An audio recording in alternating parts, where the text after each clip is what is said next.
Robbing kim? Robbim Alloh. Dining qaysi? Dinim Islom. Payg'ambaring kim? Payg'ambarim Muhammad sallallohu alayhi vasallam. Kitobing qaysi? Kitobim Qur'oni Karim. Tilaging nima? Tilagim iymon. Qiblang qaysi? Qiblam Kabatulloh. Millating qaysi? Ibrohim Halilulloh millatidanman. Kimning mazhabidansan? Imom Azam Abu Hanifa mazhabi. Do'stlaring kim? Do'stlarim chaqir yorlar. Ular kimlar? Abu Bakr Siddiq, Hazrati Umar, Hazrati Usmon, Hazrati Alidir.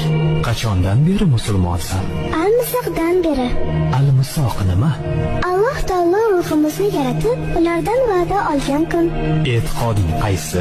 Ahli sunna val jamoa e'tiqodi. Kimni yaxshi ko'rasan? Alloh taoloni. Undan keyinchi Payg'ambarimiz Muhammad alayhi salomni.